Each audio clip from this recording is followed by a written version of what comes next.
Assalamualaikum warahmatullahi wabarakatuh. Yang saya hormati pengasuh Pondok Pesantren Zainul Hasan Genggong, Kiai Haji Mutawakil Allah SHMM. Yang saya hormati Bapak Dr. Abdul Aziz Wahab selaku Rektor Universitas Islam Zainul Hasan Genggong. Yang saya hormati Bapak Abu Yazid Nadfini MHI selaku dosen pembimbing 2. Yang saya hormati Ibu Latul Azizah MA selaku dosen pembimbing 1. Dan tak juga lupa kedua orang tua yang menjadi support system saya atas keberhasilan dalam menyusun seminar proposal ini. Baik, di sini saya akan menjelaskan tentang eksistensi dan kontribusi Pondok Pesantren Zainul Hasan Genggong terhadap peningkatan kualitas ekonomi masyarakat di sekitar Desa Karangbong.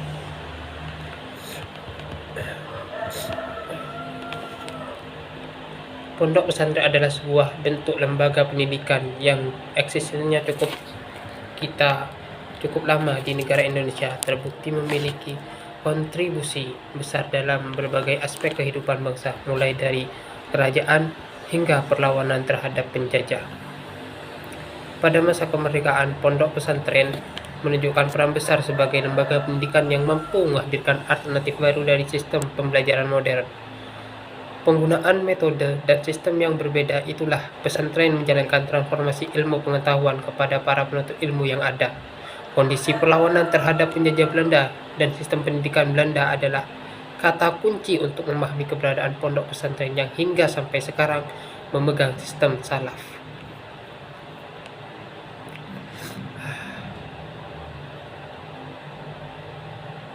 Berbagai kebutuhan pondok pesantren seperti pandang pangan, atribut, transportasi, pembangunan, perbaikan, dan segalanya sebagian besar dapat dipenuhi oleh masyarakat sekitar selaku penyedia produk yang dibutuhkan baik barang maupun jasa. Batasan masalah masyarakat sekitar Karangbong mengalami peningkatan sekaligus perubahan ekonomi setelah adanya pondok pesantren Zainul Hasan. 2. Masyarakat Karangbong belum sepenuhnya pandai mengelola peluang yang muncul untuk mendirikan usaha, dibuktikan dengan banyaknya pendatang dari daerah yang mendominasi pasar. 3. Masyarakat Karangbong lebih memilih menyewakan lapak untuk usaha orang lain daripada untuk usaha sendiri. 4. Masyarakat Karangbong belum bisa melihat peluang usaha untuk dikembangkan di sekitar pondok pesantren Zainul Hasan. Rumusan masalah. Adapun rumusan masalah yang ingin diberikan pada penelitian ini adalah sebagai berikut. 1. Bagaimana kondisi sosial ekonomi masyarakat di sekitar pondok pesantren Zainul Hasan Genggong. 2. Apa yang menjadi faktor pendorong dan menghambat eksistensi dan kontribusi keberadaan pondok pesantren Zainul Hasan Genggong. 3. Bagaimana eksistensi dan kontribusi keberadaan pondok pesantren Zainul Hasan Genggong dalam meningkatkan perekonomian masyarakat Karangbong. Tujuan penelitian mendiskusikan tentang menggambarkan kondisi sosial ekonomi masyarakat di sekitar pondok pesantren. 2. Menganalisis apa saja faktor pendorong dan penghambat eksistensi dan kontribusi ini dalam pondok pesantren Zainul Hasan Genggong. Yang ketiga, menguraikan eksistensi dan kontribusi keberadaan pondok pesantren Zainul Hasan Genggong untuk meningkatkan perekonomian masyarakat Karangbong. Manfaat penelitian. 1. Dari segi akademis, untuk peneliti, penelitian ini dapat membawa wawasan dan pengetahuan tentang peluang bisnis yang bisa diambil masyarakat terhadap eksistensi pondok pesantren. Dan untuk kampus Unsa sendiri, penelitian ini dapat dijadikan sebagai salah satu bahan bacaan serta sumber informasi di perpustakaan Unsa.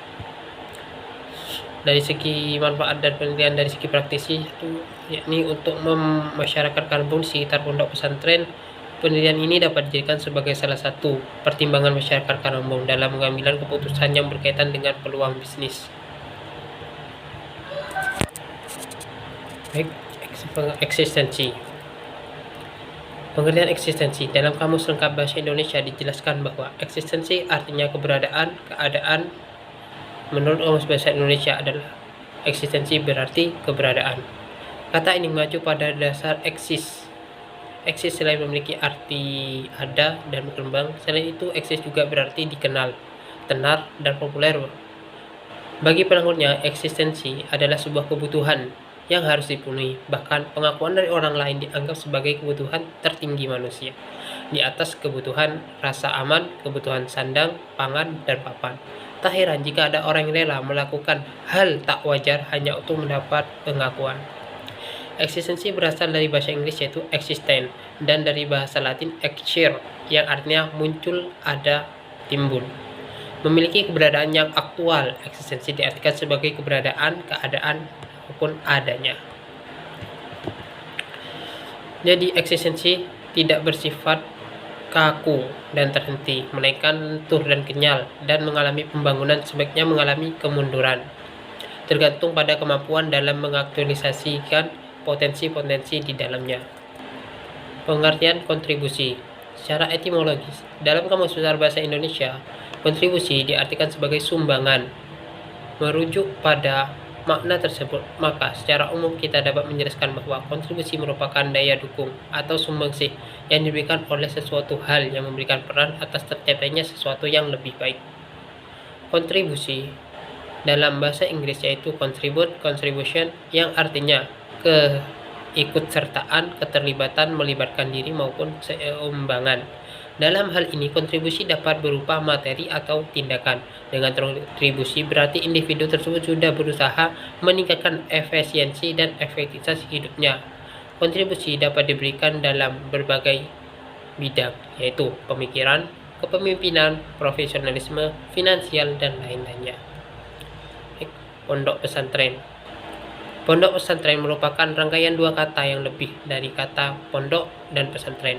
Pondok berarti kamar, gubuk, rumah kecil yang dipakai dalam bahasa Indonesia dengan menekankan kesederhanaan bangunannya.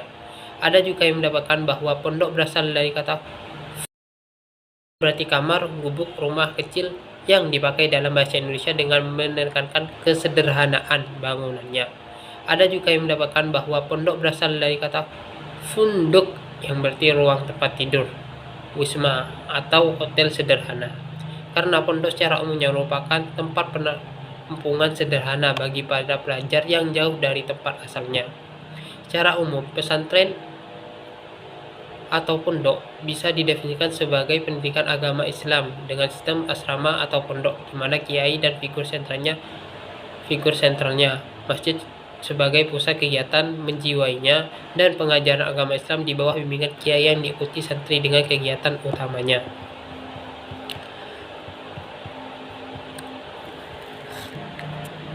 Sistem ekonomi. Sistem ekonomi adalah sistem yang dipakai oleh sebuah negara untuk mengalihkan sumber daya yang dikuasai baik untuk per orang dengan sistem ekonomi yang lain, yaitu bagaimana cara sistem ini mengelola faktor produksi dalam berbagai sistem.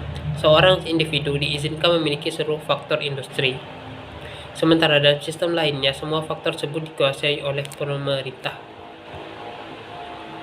Sistem ekonomi adalah salah satu alat guna mencapai tujuan kehidupan bersama suatu bangsa atau negara. Ketika membandingkan sistematika ekonomi yang ada, telah terlihat bahwa masing-masing sistem ekonomi memiliki perbedaan-perbedaan yang sangat kontras. Namun di antara perbedaan-perbedaan tersebut, terdapat satu persamaan yang sangat mencolok, yaitu sistem ekonomi disusun untuk mencapai tujuan akhir yang gemilang. Kondisi akhir tersebut merupakan suatu peradaban manusia yang ideal, di mana manusia, baik secara individu maupun kelompok, menikmati kekayaan, keadilan, kemakmuran, dan kemerdekaan seutuhnya. Karena jika semua sistem ekonomi mempunyai tujuan yang sama, tentunya semua sistem ekonomi harus dapat dinilai dengan kriteria yang seragam. Dengan demikian, penilaian akan sangat objektif. Sekian presentasi dari saya. Wassalamualaikum warahmatullahi wabarakatuh.